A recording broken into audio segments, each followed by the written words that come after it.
y obviamente lo gastan en sus inicios de clases, cuando ustedes van a iniciar clases, los arreglos y todo esto.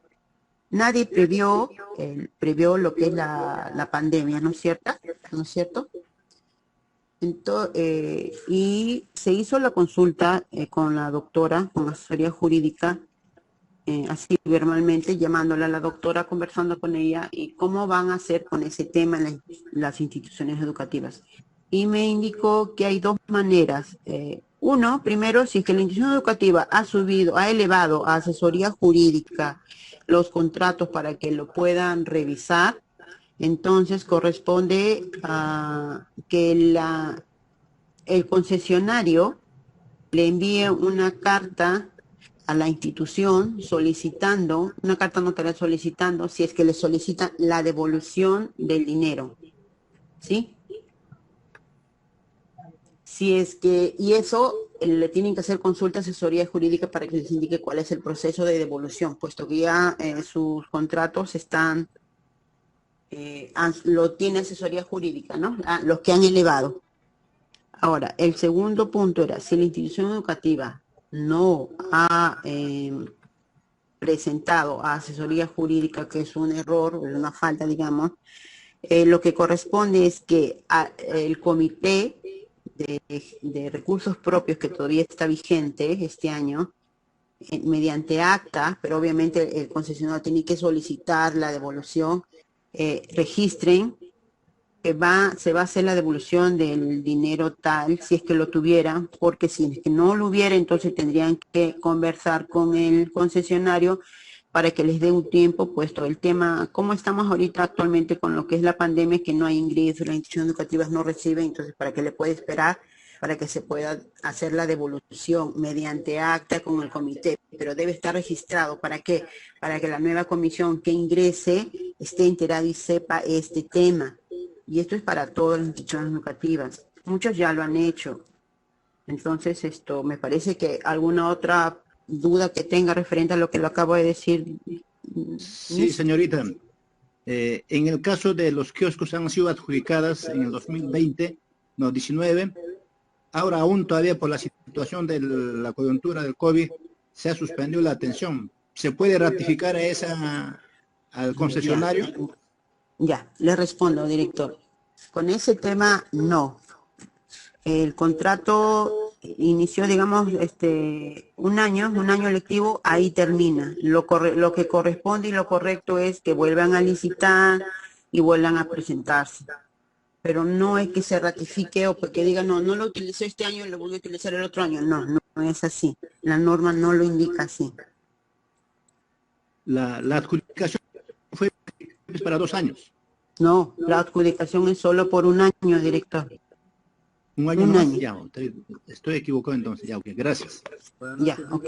Señorita ¿Alguna otra Gisela, señorita pregunta? Gisela, al punto que acaba de intervenir el director, pero si los cafetines y las fotocopias no llegaron a completar el contrato porque por la pandemia, entonces ellos van a solicitar que se le cumpla el siguiente año. En este caso debería ser el 2021, pero tampoco hay asistencia.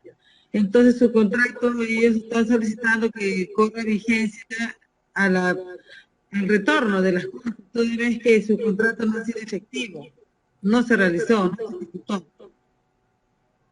Ya, como le digo, con ese tema, directora, no se puede, no existe en la normatividad ese punto que usted me está indicando. Tienen que volver a hacer una licitación y más aún que ahora el Comité de Gestión de Condiciones Operativas va a ingresar, son los que van a evaluar todo ese tema y ya no hay devolución.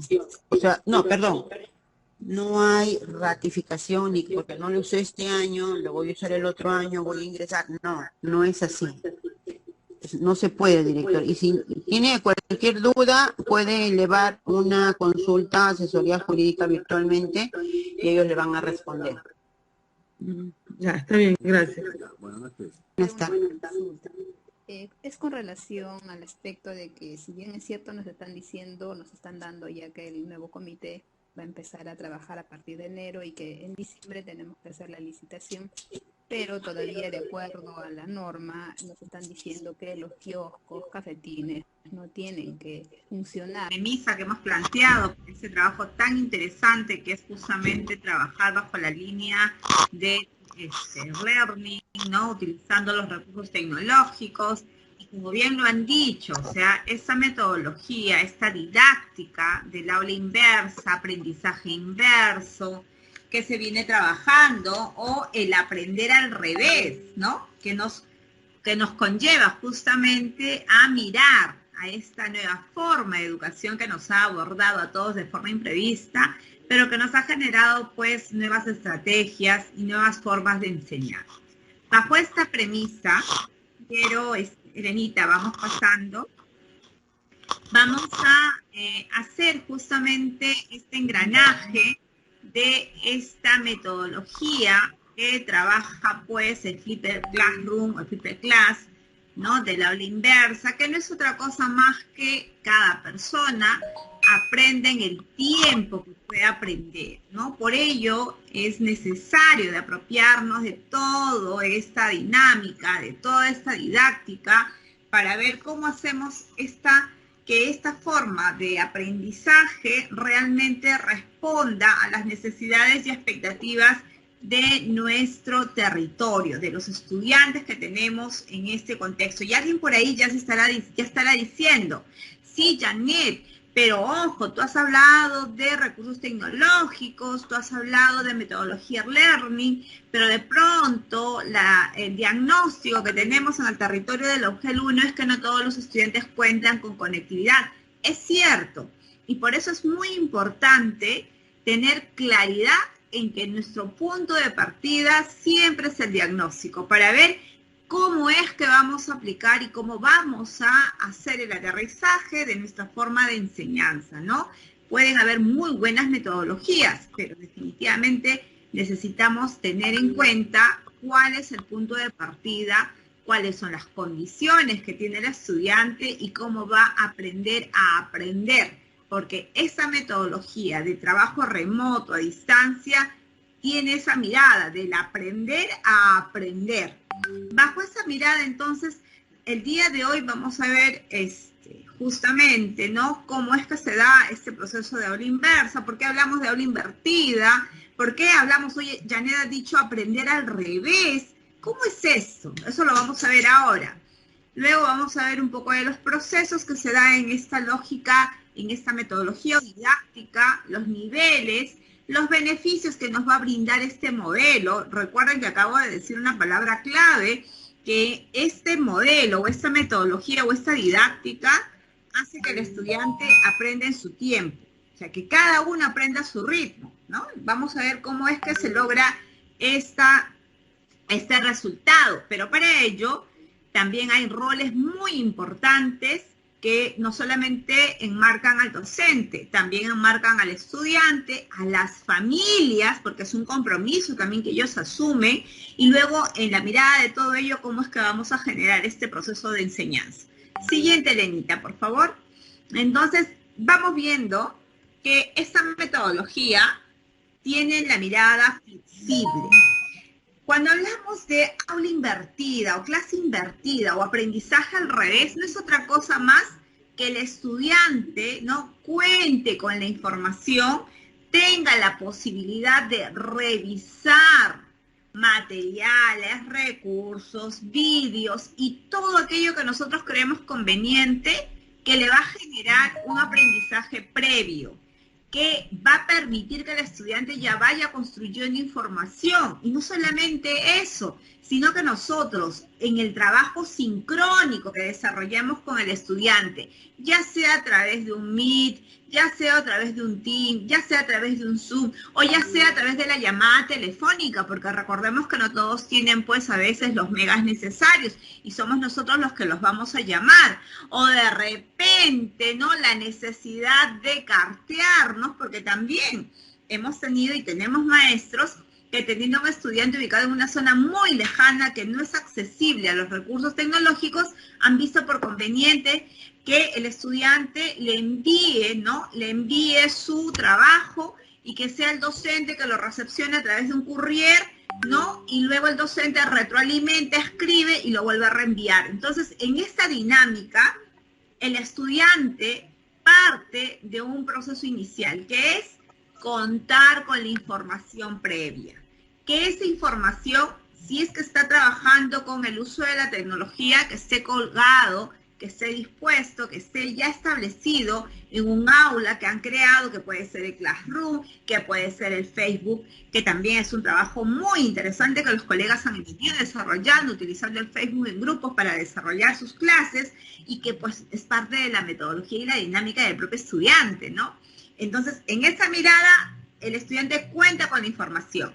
¿Y cómo se dan estos procesos? Vamos a verlos. Desde la casa, los estudiantes ya van revisando la información previa al trabajo sincrónico que va a desarrollar con el docente. Entonces estamos hablando de una metodología asincrónica, donde el estudiante entra en cualquier momento, cualquier hora y revisa la información, descarga, analiza e incluso puede pues empezar a revisar, ¿no? A desarrollar lo que el docente tiene como propósito, si es que en el material se encuentra el producto a desarrollar, pero especificado con rúbricas, especificado, detallado, inclusive con un ejemplo, y el estudiante partiendo de esa mirada, él también puede desarrollar lo que se está dejando como propósito.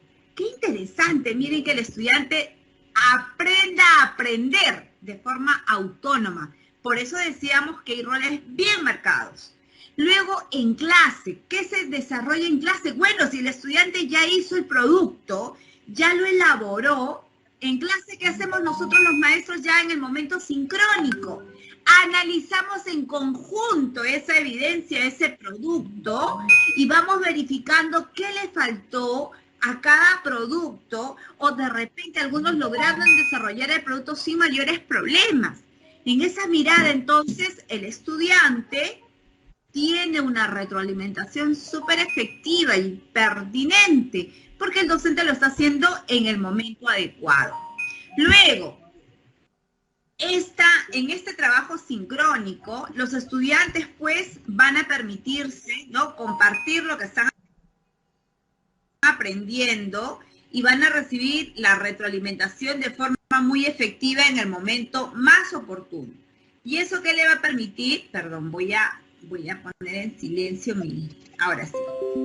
Gracias.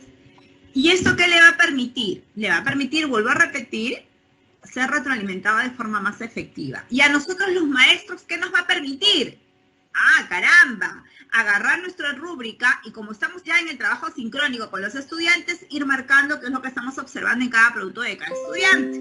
De pronto nosotros vamos a poder retroalimentar de forma masiva, pertinentemente y en un tiempo determinado. Ya no nos vamos a abocar pues 1 o 2 horas por cada estudiante, sino lo vamos a hacer en línea, en el momento y en el tiempo. Y vamos a poder optimizar al máximo nuestro tiempo de tal manera que va a estar pues dedicado este tiempo a optimizar esos procesos mentales, esos procesos cognitivos que justamente esta metodología del aula invertida, aula inversa o aprendizaje al revés está desarrollando, porque es producto de esta didáctica, ¿no? La taxonomía de Bloom es parte prioritaria en este proceso de aprendizaje al revés. Luego de la hora de clase, de este trabajo sincrónico, porque recuerden que en esta dinámica hay 2 etapas. Lo asincrónico, que es donde el estudiante ingresa en cualquier momento, a cualquier hora, recoge la información, construye su producto y luego en clase, en donde expone, sustenta, presenta y el docente retroalimenta en función a las necesidades que ha ido identificando. Incluso puede sellar a partir de esas brechas que va identificando, si es que conllevan o concuerdan con los estudiantes, que los productos, por ejemplo, sean entregados un día antes de la reunión sincrónica que se va a desarrollar con el docente. Entonces, después de la hora de clase, los estudiantes vuelven a evaluarse, incluso algunos toman la decisión de replantear el producto para poder aplicar lo que el docente le ha retroalimentado. Miren cuán interesante está este trabajo del aula inversa y cuánto tiempo nos optimizaría. De pronto ya tendríamos pues procesos descriptivos bien detallados en el momento más específico y ya no tanto trabajo para después de la hora acordada con los estudiantes. Siguiente, Lenita. Vamos viendo las bondades de esta metodología, de esta didáctica, y vamos encontrando entonces que hay un fuerte planteamiento, como le decía, que está como parte de este engranaje, que es justamente la taxonomía de Bloom. Y si ustedes se dan cuenta, ¿no?, que nosotros como docentes siempre le hemos dedicado más tiempo a los procesos básicos. Cuando hablo de procesos básicos me refiero al recordar, el comprender, el aplicar.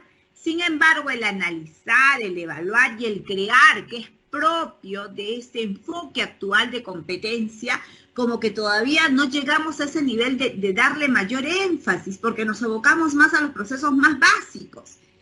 Sin embargo, si trabajáramos con esta metodología, en donde el estudiante tuviera los materiales días previos, ¿no? Como por ejemplo, ustedes han visto la plataforma de El Aprendo en Casa, todo está colgado.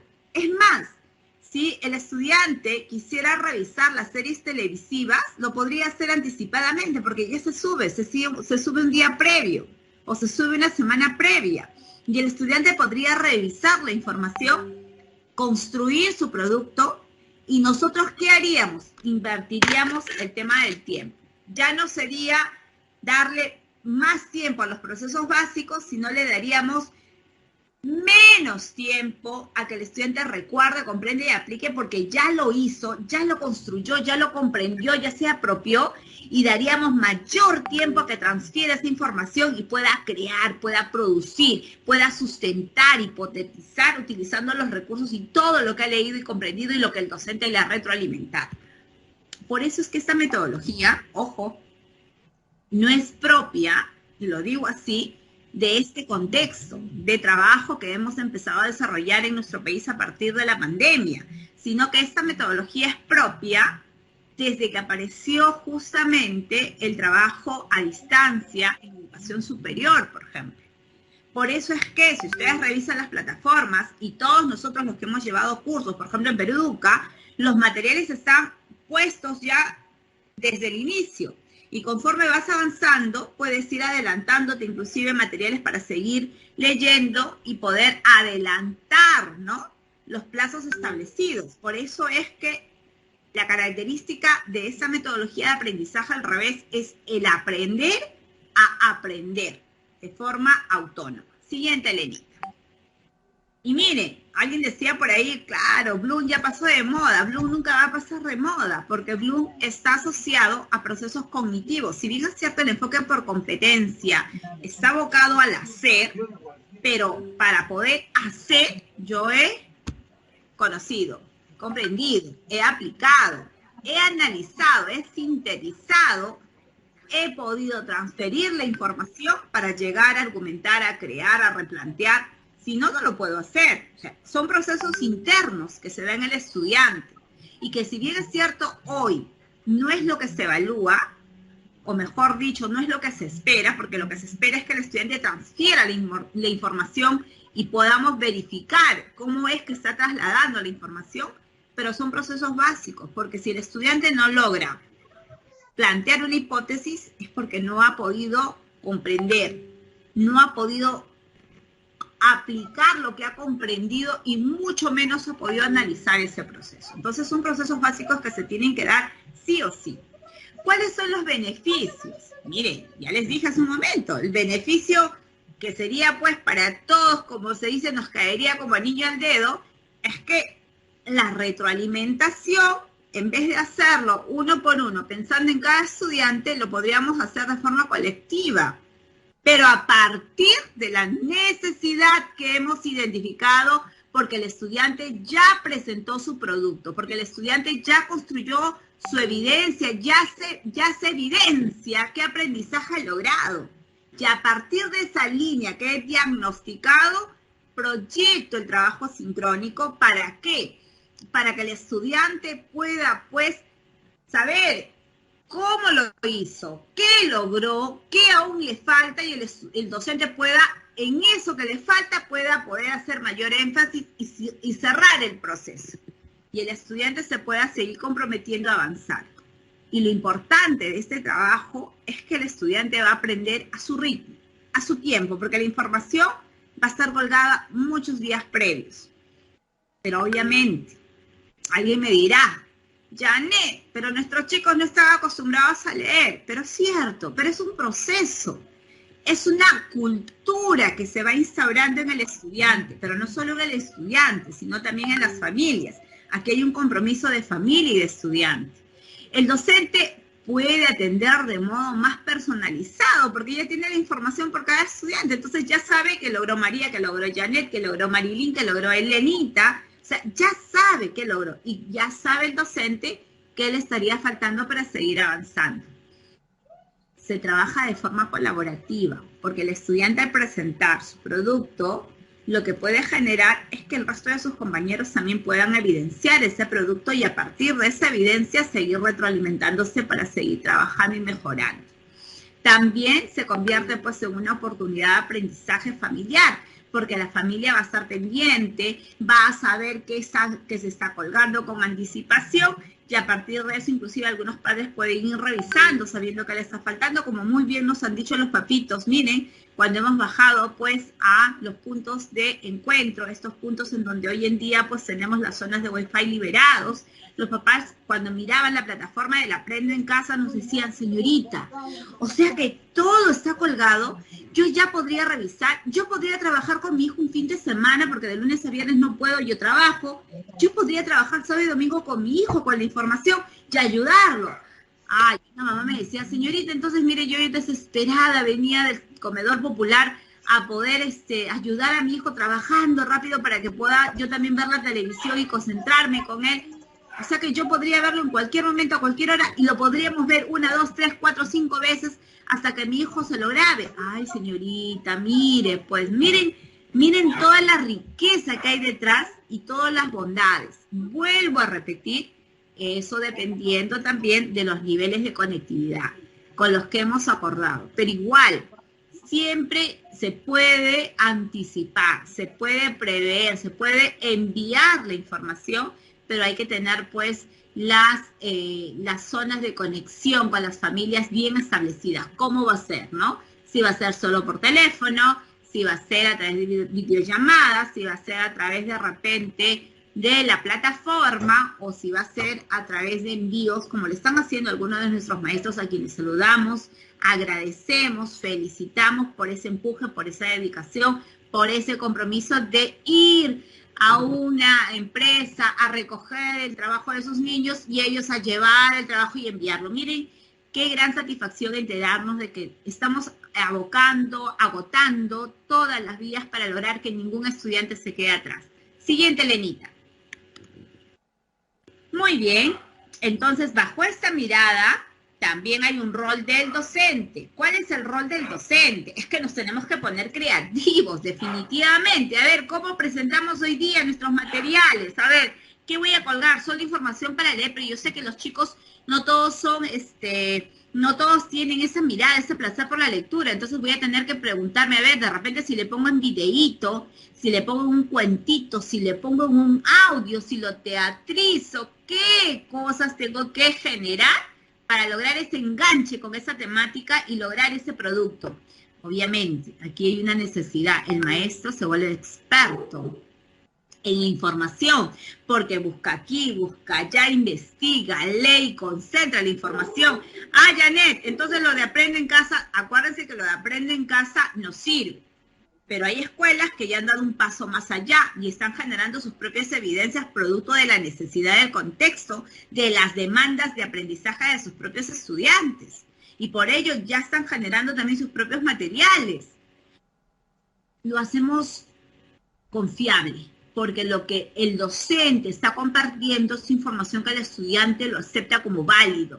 Utiliza los recursos tecnológicos, vuelvo a repetir, de acuerdo a las formas de conexión que tenemos con los estudiantes.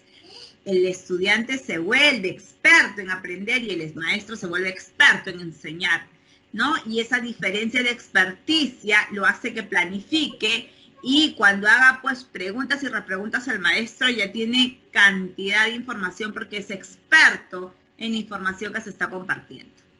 Seguimos, Elenita. ¿Y cuál es el rol del estudiante? Porque acá hay un rol muy importante. definitivamente es un estudiante que se vuelve protagonista de su propio aprendizaje. Vuelvo a repetir, en esta metodología, el estudiante va a aprender a su ritmo, a su estilo, en sus tiempos, porque la información está al alcance de él y lo puede ir graduando de acuerdo también a sus necesidades, habilidades que va desarrollando, ¿no? Y en esa dinámica es que en este siglo necesitamos gente autónoma, gente que reflexione constantemente para lograr la ciudadanía que tanto estamos buscando. Y hoy en día, en el marco del Bicentenario, ya no hablamos de ciudadanía como ciudadanía, sino le hemos agregado un verbo, ¿no? La ciudadanía digital. Qué importante es que ahora toda persona que interactúa utilizando recursos tenga claridad en cómo se da esa ciudadanía digital. Imagínense nosotros colocando información que no hemos validado y que el estudiante más adelante en una tertulia nos diga, profe, pero esa fuente le ha fallado, profe, porque realmente la historia se da de esa manera. ¿De dónde sacaba la información? Caramba, ¿no? Y es que para buscar información en las redes hay que tener claridad sobre la fuente que debemos utilizar, ¿no? Por eso hablamos de ciudadanía digital. Nosotros como maestros, por ejemplo, no podríamos reenviar o volver a publicar una información que no es fehaciente o que nosotros no hemos corroborado, porque nosotros somos docentes y recuerden cuál es el rol del maestro, es experto en la información. Nadie más puede ser más experto que nosotros. En esa dinámica entonces hay una responsabilidad por lo que compartimos, por lo que escribimos, ¿no? Yo el otro día jugando con una tía que tengo que tiene sus añitos y a ella me decía, ay, yo me paro peleando en las redes, me decía, pero ya me están bloqueando. Y le escuchaba pues y le decía, pero tú sabes muy bien, tía, que si tú dices algo que no te consta o que tú no has verificado y que eso puede ser utilizado como un tema de difamación o como un tema de ofensa, te pueden denunciar. Y hoy en día, pues, se ha implementado en nuestro país el delito cibernético, ¿no? Que es justamente no solamente robos, no solamente estafas, sino también de repente difamación que puedas hacer, ¿no? Hablando mal de una persona sin tener evidencia. Uy, mi tía se asustó.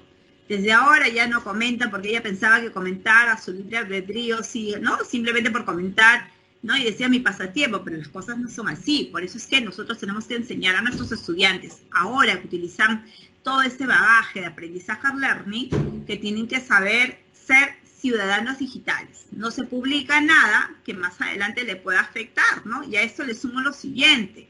Más adelante, de repente, ya ingresando a una etapa de educación superior y posterior a una educación de repente universitaria y a un trabajo, quizás cuando eran jóvenes empezaban a hacer publicaciones, y más adelante ya eso también se jala, porque te buscan, el día que te presentas a un trabajo, por ejemplo, te buscan con tu nombre y apellido y sale todo tu historial digital, ¿no? En donde sale pues todo lo que publicabas, quiénes eran tus amistades. Eso también dice mucho de la persona, por eso es que nosotros tenemos que enseñar a nuestros estudiantes a desarrollar esa habilidad en donde se utilice la ciudadanía digital a favor y no en contra de sus propios aprendizajes de nuestros estudiantes. Seguimos, Elenita. Vamos avanzando, miren qué interesante, ¿no? Qué importante. Y todos los que hemos llevado ya el curso, y hablando de los cursos de Proeduca sobre ciudadanía digital, ya la tenemos clara, ¿verdad? Ya sabemos también que se pueden hacer transferencias, cierto, pero hay que saber qué debemos ubicar como característica para empezar a hacer transferencias. Muy bien.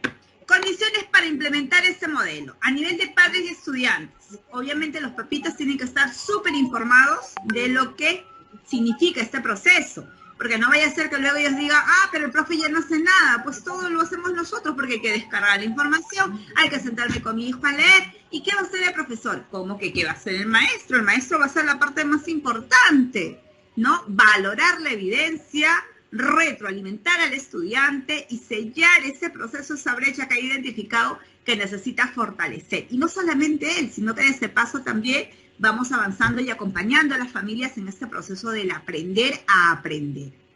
Contar con soporte tecnológico, cierto. Y es que allí también las familias como ustedes en el momento de repente de ingresar, alguien quería ingresar por el celular, pero de pronto se le había olvidado quizás instalar el Microsoft Teams en el celular, entonces la vida iba a poder ingresar, ¿no? Entonces vamos teniendo ese soporte tecnológico, y ese es el soporte que la escuela debe brindar a través de los equipos del TAIP, a través también de la experticia que los docentes hemos adquirido. Por eso es que en la escuela nos organizamos para establecer roles, ¿verdad? Y crear rutinas de trabajo diario, en donde de repente le podemos crear un calendario Google o de repente un diagrama de Gantt en donde a los chicos les llegue como un recordatorio en su celular, ¿no? Te falta un día para completar, o te falta un día para que puedas enviar la evidencia. Recuerda que el día de hoy a las 3 de la tarde debes enviar la evidencia. O sea, esos calendarios Google que permiten al estudiante estar presto para poder organizar y planificar su tiempo. Pero vuelvo a repetir, dependiendo de los recursos y los medios con los cuales hemos coordinado con las familias, porque lo otro podría ser que nosotros tengamos también nuestro diagrama de Gantt o una proyección en tiempo, y de repente, yo sé que Janet, la estudiante Janet, no se conecta porque ella lo lleva de otra manera, entonces yo o le mando un mensaje, si es que tuviera pues celular, o en su defecto, yo ya sé que un día antes la tengo que llamar a ella o a su familia y hacerles recordar que mañana se vence el plazo para entrega de producto tal. Entonces, condiciones que debe tener en cuenta para poder implementar este modelo de tal manera que sea exitoso y logremos el propósito con el cual lo hemos diseñado al inicio, que es que los estudiantes aprendan a aprender. Siguiente, Lenita. Vamos avanzando. Condiciones bajo la mirada del docente. Y acá pues ya nosotros creo que ya en este 2021, a partir del 2016 que se implementó el currículo nacional, tenemos claridad sobre este enfoque por competencia, que es el aprender a hacer. Y en esa dinámica el aprender a aprender. Para ello nosotros como maestros conocemos las competencias, conocemos justamente el enfoque, hemos visto los avances de los estándares, cómo avanzan en niveles de complejidad. Ya sabemos que para colocar el AD en el estudiante tenemos que mirar hacia arriba, ¿verdad? Y tenemos que evidenciar cuál es el siguiente nivel, esa otra habilidad que debe desarrollar el estudiante para colocar ese AD, porque de lo contrario estaríamos haciendo una valoración de repente inadecuada, o ya sabemos qué debe lograr el estudiante para decir realmente en esta evidencia se puede observar el aprendizaje de forma satisfactoria.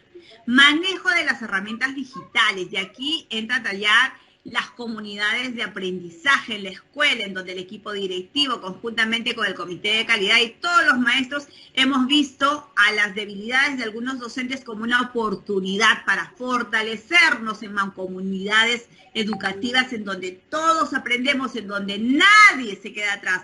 Todos los docentes estamos empoderados, utilizamos metodologías ágiles, hemos creado aulas en Classroom, que es gratuito, hemos creado aulas en el Facebook, hemos hecho dinámicas interesantes para poder utilizar otros recursos gratuitos con los que contamos, siempre teniendo en cuenta el diagnóstico que hemos identificado en la escuela. Entonces, todos aprendemos en comunidad. Esa es la mirada de manejo de herramientas digitales en las escuelas.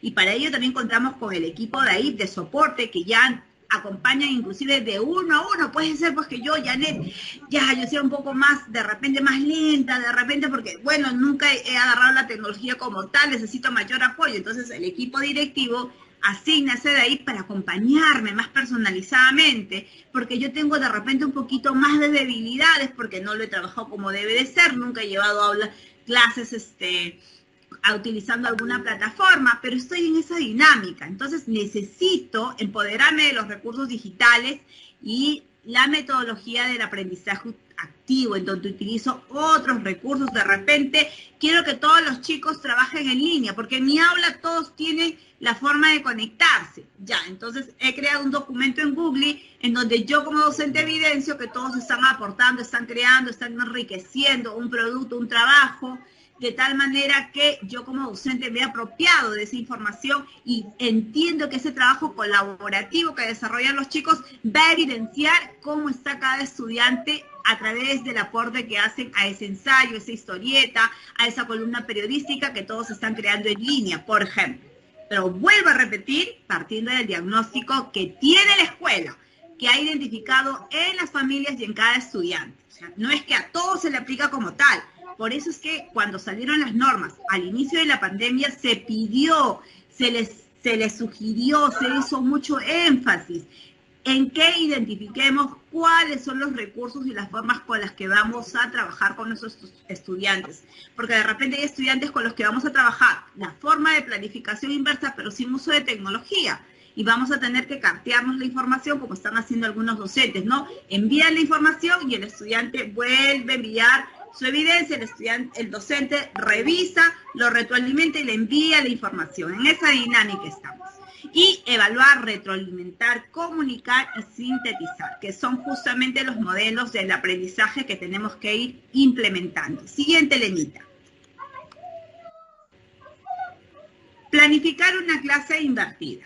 Ya lo hemos dicho, pero ahora lo vamos a evidenciar. Recuerden que la jefa al inicio les dijo, vamos a tener, falta todavía un taller en donde vamos a vivenciar y lo vamos a hacer con grupos más pequeños, porque a partir de la experiencia que ustedes tienen para este periodo que viene, ya sea del Aprende en Casa, ya sea de la escuela que ya está proponiendo, vamos a hacerlo con ustedes, pero hoy vamos a mirarlo cómo es que se trabaja. Ya lo he dicho, pero ahora lo vamos a enfatizar. Antes de clase, recuerden cuáles son los procesos cognitivos básicos. Conocer, comprender, aplicar, analizar, sintetizar. Entonces el estudiante necesita información para poder hacer esos procesos cognitivos básicos. Y durante el trabajo sincrónico, en donde el docente se encuentra con el estudiante, ¿no?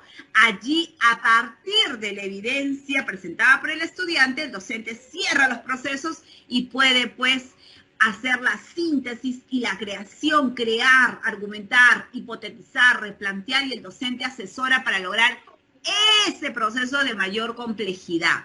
¿Qué es lo que estamos buscando? Que se evidencie. Y después de la clase, en donde de repente los estudiantes toman la decisión, profe, ya me di cuenta que mi trabajo no estaba bien, ¿usted cree que se lo pueda volver a enviar? ¡Claro! ¿Por qué no? Porque eso es lo que estamos buscando en el estudiante, que sea autónomo, que sea retador, que él ya empiece a tener más expectativas sobre su propio aprendizaje y que de verdad, pues, al ver cómo es que va a crear ese producto, él mismo se vaya poniendo sus propios, como se dice, estándares, que va a ir mejorando, y conforme a ello va avanzando, la familia también avanza y obviamente nosotros también, porque vamos a tener que empezar a exigirnos un poquito más en el conocer y comprender y lograr aquello que nos han pedido, que nadie más que nosotros maneja la información, y esa es una condición para esta planificación inversa. Siguiente, Lenita. Muy bien, ya lo he dicho, lo vuelvo a repetir, y acá les vuelvo a decir que Bloom es la pieza angular que nosotros tenemos que enfatizar. No es que a partir del enfoque de competencia desaparecen los procesos cognitivos, no, no, no. Lo que se ha visto es que con el enfoque de competencia nosotros miramos, ¿no? Evaluamos formativamente al crear, argumentar, replantear, hipotetizar, pero los procesos básicos del conoce, comprende, aplica, analiza, esos procesos se tienen que desarrollar sí o sí en el estudiante, porque son procesos internos que se dan en su aprendizaje.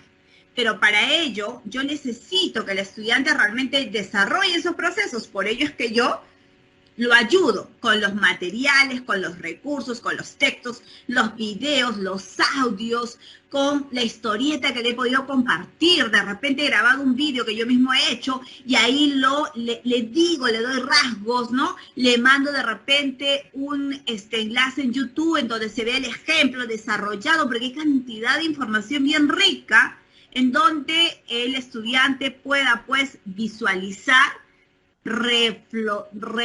plantear, estructurar, enlazar con sus aprendizajes previos, comprender y trasladar la información de acuerdo a cómo lo está conceptualizando.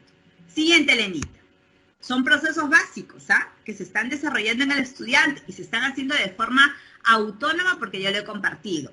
Para que luego, en el momento sincrónico en donde se da el encuentro entre el docente y el estudiante, a partir de esa evidencia, de esa producción, podamos, pues, construir, diseñar, nivelar, poder exigir un poco más inclusive el producto y empezar a hacer ajustes. De repente nosotros le hemos compartido una rúbrica estandarizada, pero viendo las producciones y viendo que muchos de ellos se han esmerado, les han dado un poquito más, de repente en este momento podríamos inclusive con ellos mismos subir algunos ajustes a la rúbrica y ya mirando el siguiente nivel, porque ojo, colegas, le vuelvo a repetir, mientras más autónomo se vuelva el estudiante, sus propias exigencias, su propia motivación lo va a hacer que sea mucho más esmerado. Por lo tanto, ya no tendremos 1 ni 2 estudiantes que están en el siguiente nivel, sino tendremos a más de la mitad de la clase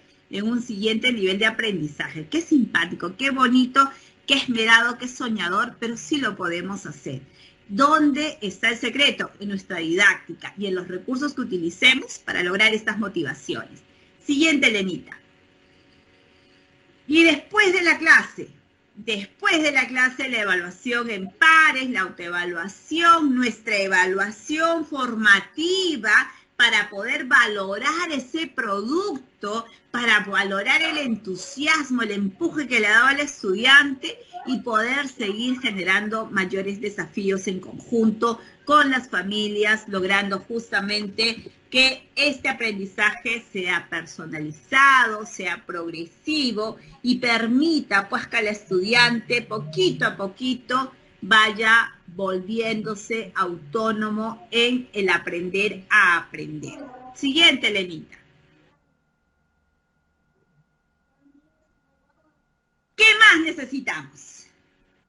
¿Qué más necesitamos? Necesitamos tener en cuenta, aparte, recuerden, vuelvo a repetir, si estamos trabajando con el Aprende en Casa, tenemos toda una ruta bien simpática planteada.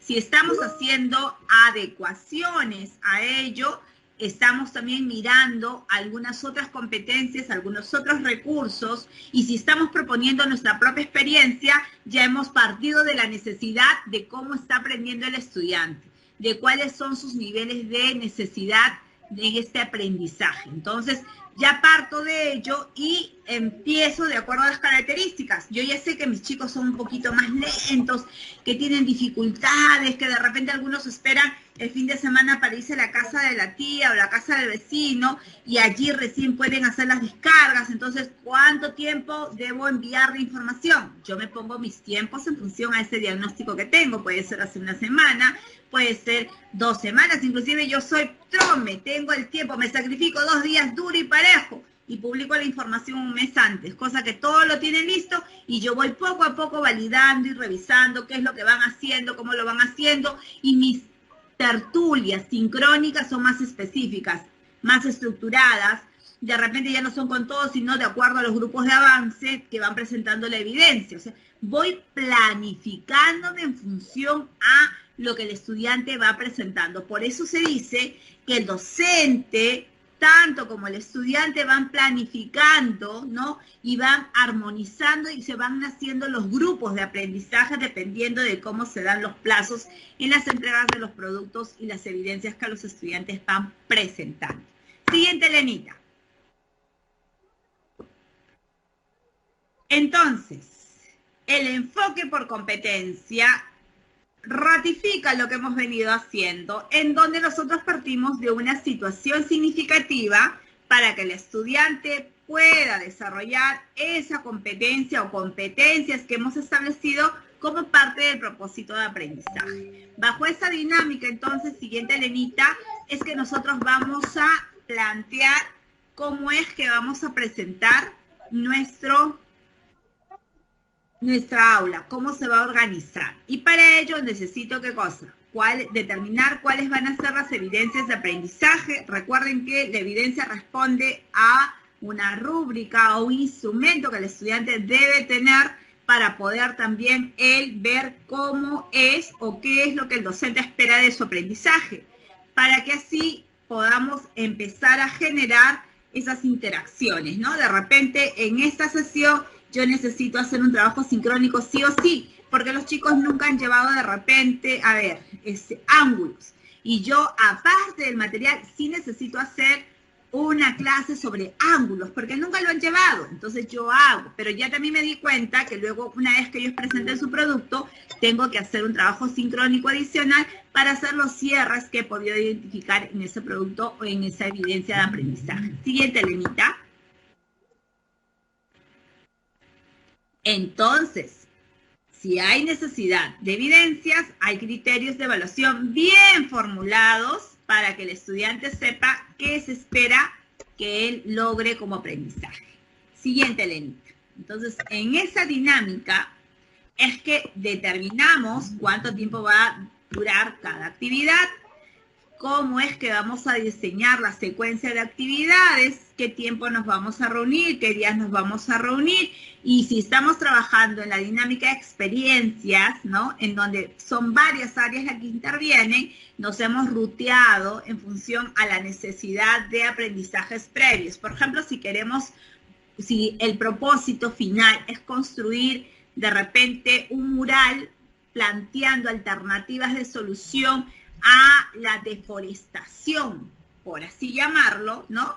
Entonces, primero habrá pues un previo de las responsabilidades del ciudadano desde desarrollo personal, de repente habrá un análisis detallado de los lugares más deforestados que tenemos en la zona de San Juan de Miraflores, luego, y eso lo mirará de repente desde Ciencia y Tecnología, de repente luego entrará el área de comunicación utilizando algunos textos sobre deforestación que pueda hacer que los estudiantes amplíen información, y luego entrará el docente de matemática, de repente distancias de espacios deforestados, ¿no? Parques, cuál es la distancia, perímetro, ángulo, y a partir de ello se va creando pues la secuencia de actividades. Miren qué interesante es trabajar interdisciplinariamente, en donde el estudiante no se recarga, sino al contrario, siente que si no lee no va a tener mayor información, siente que si no hace los cálculos no va a poder fundamentar lo que el docente de la otra área le va a exigir. Por eso es que trabajar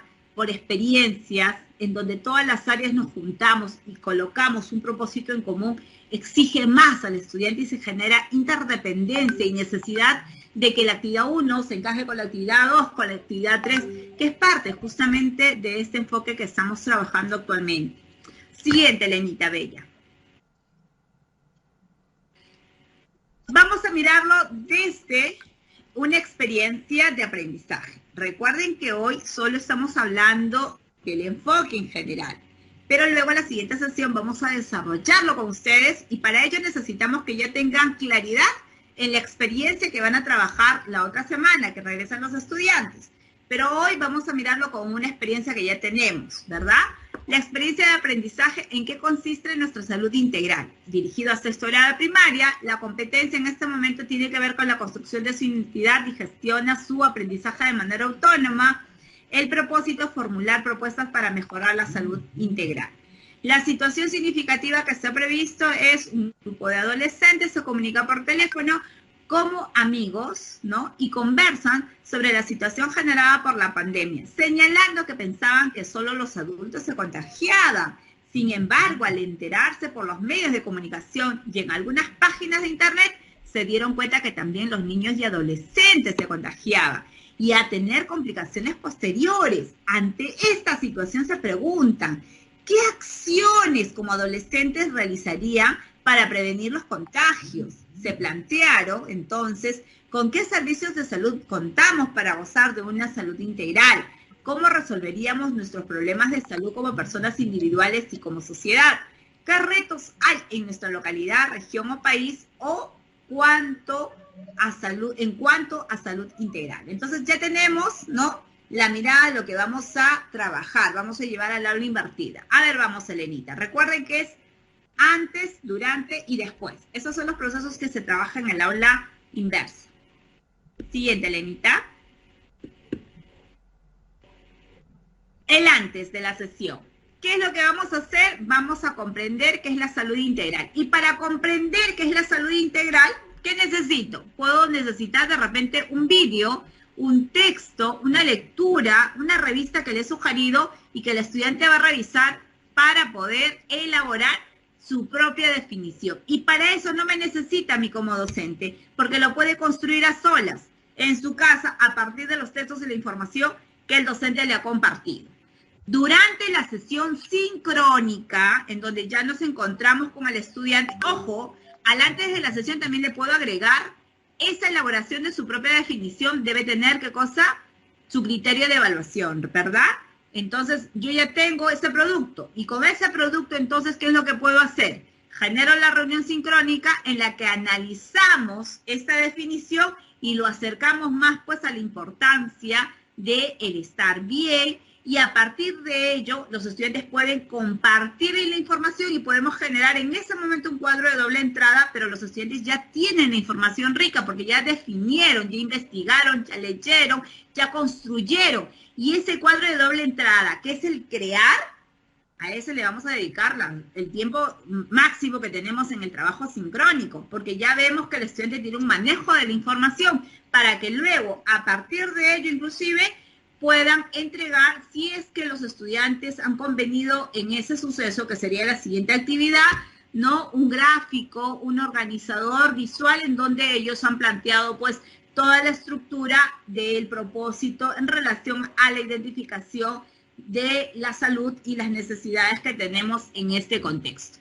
Bajo esa dinámica, entonces, inclusive pueden compartirlo o subirlo, ¿no? Ese trabajo al Google Drive, en donde de repente nosotros podamos hacer las descargas y hacer la revisión. Recuerden, colegas, que nosotros vamos guardando estas evidencias, vamos anidándolas, ¿no? Vamos teniéndolas ahí como parte de evidencias, entre comillas, de todo el trabajo que van desarrollando los estudiantes y de lo que nosotros también vamos desarrollando con ellos, para no estar al final del año a los pobres recargándoles y diciéndoles, envíame los trabajos. El año pasado a mi pobre hijo, sus ojos le caían las lágrimas porque el pobre se ha dedicado 2 días a entregar todas las evidencias de todo lo que el docente le ha pedido durante el año, ¿no? Yo decía, pero hijo, ¿no entregabas cada sesión? Sí, mamá, pero nos ha dicho que le enviemos. Imagínense si no lo hubiese guardado. Por eso es muy importante que en este proceso también nosotros empecemos a guardar la información, la vayamos juntando, la vayamos codificando, y para eso podemos crear un Google Drive con los mismos estudiantes, o podemos tener nuestros delegados virtuales, ¿no? En donde los chicos se organizan bonito. Acuérdense que es autónomo el aprendizaje. Por ahí alguien dirá, si hay un director me dirá, Janet, ¿y entonces qué va a hacer el profesor? El profesor va a generar la información, va a generar las condiciones, va a crear los artículos, va a seleccionar videos, y eso no se hace en un minuto. Y mucho más si me están diciendo que toda información tiene que estar en el marco de la ciudadanía digital, en donde somos responsables de lo que compartimos, hacemos la verificación de los links, verificamos los textos que estén bien citados. Miren qué dinámico, qué interesante, y obviamente al final de estos 2 años de pandemia, esperemos que sean, con la ayuda del Señor de los Milagros y de Dios, que todo esto vaya terminando. Esperemos que el próximo año, pues, lleguemos recargados a las aulas con mucha más información, porque nos hemos vuelto expertos, ¿no?, en manejo de información. Siguiente, Lenita. Muy bien, y así sucesivamente. Vamos colgando, y si ustedes se dan cuenta, hay sesiones o actividades en las cuales no vamos a intervenir, porque el estudiante lo va a tener previo. En donde vamos a intervenir son sesiones sincrónicas, que van a ir planificadas, y en donde vamos a ingresar para cerrar esa construcción y esa apropiación que ha hecho el estudiante de la información. Y en donde le vamos a dedicar fuertemente a ello, ya no el docente no va a explicar, detallar qué son ángulos, porque eso ya lo hizo en un vídeo que lo compartió, eso de repente ya lo hizo en un material que él mismo elaboró, en un audio explicativo, o sea, ya se hizo ello. Por eso es que este trabajo del aula inversa, o el aprender a aprender, o aprendizaje al revés, tiene una metodología rica, genera mejores condiciones a nuestra forma de enseñar, pero optimiza el tiempo en ese cierre de brechas sobre el aprendizaje que el estudiante va desarrollando. Por eso, desde la jefatura, desde el área de Gebre, estamos bien comprometidos en que las escuelas, ¿no?, los niveles, cada docente se apropie de esta didáctica, de esta metodología, y la pueda ir implementando en función a los recursos con los que cuenta, pero también siempre partiendo del diagnóstico que tiene de sus estudiantes. Siguiente, Lenita. Y finalmente, la retroalimentación, que se puede dar inclusive si los chicos ya están construyendo de repente un cuadro de doble entrada a partir de la información que ellos han analizado, pueden hacer una retroalimentación entre pares, que sería lo más salomónico y lo más saludable.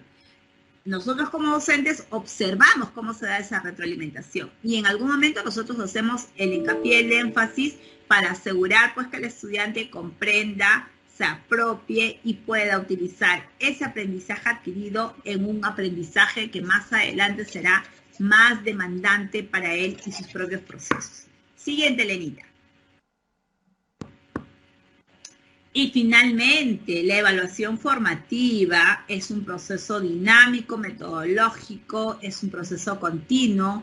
Esta evaluación dentro de que el estudiante vaya aprendiendo y se vaya esforzando, permite pues que vaya construyendo, vaya dinamizando, se vaya apropiando y que nosotros como docentes tengamos una bitácora estudiante por estudiante de cómo está ese aprendizaje, de tal manera que hacia el final de la experiencia el directivo nos propone enviar al estudiante o a la familia cuál es el nivel de avance que ha tenido en la competencia. Nosotros lo vamos a hacer haciendo simplemente un clic, ya no vamos a hacer, vamos a tener que estar horas y horas invirtiendo, redactando, porque todo lo hemos anotado, porque lo hemos conllevado, lo hemos visualizado y en cada sesión hemos visto el nivel de avance de tal manera que nosotros hemos podido identificar en qué proceso el estudiante necesitaba mayor apoyo y estoy segura que al final de la experiencia ninguno se va a quedar atrás, porque lo hemos venido acompañando de forma individual, porque hemos identificado sus necesidades conforme ha ido avanzando.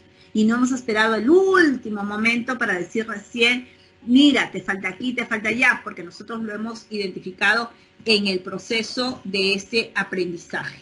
Por ello, necesitamos que esta nueva forma de enseñanza se convierta en una cultura para nosotros como docentes. Y ojo, no es que acabó el trabajo remoto, volvemos a la presencialidad y me olvido qué clase invertida, qué aula inversa, qué aprendizaje al revés, qué flipped class, o sea, nada de eso. No, al contrario, esa forma de enseñanza llega a la escuela. El estudiante va con la información rica, construida, y yo como docente me aboco a cerrar esos vacíos.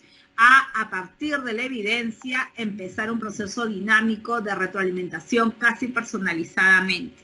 Me va a ahorrar enorme tiempo, me va a ahorrar mayor tiempo para disfrute mío y de mi familia y va a optimizar mi nivel de compromiso con los estudiantes. Por ello, es que esta metodología es una metodología que llegó hace mucho tiempo, porque este es del año 80, les cuento, cuando aparece la educación a distancia, sino que para nosotros en educación básica de pronto con la pandemia llegó, ¿no? Así, de forma abrumadora, pero esta metodología tiene muchos años. Ahora es el reto nuestro, ¿no? De territorio, de la UGEL, nosotros como docentes, apropiarnos de esta metodología y hacerlo lo más dinámico en beneficio del aprendizaje autónomo que desarrollan nuestros estudiantes para generar mayores expectativas en el aprender a aprender. Elenita, ahora sí, empezamos con las ideas fuerza. No sé si tú o Marilí nos ayudan. Le vamos a pedir a nuestros docentes, directores que nos están acompañando, por favor, ingresen al chat y coloquen estas ideas fuerza que les ha quedado de este tipo de aprendizaje. Recuerden que vamos a tener todavía una sesión por equipos, por escuela,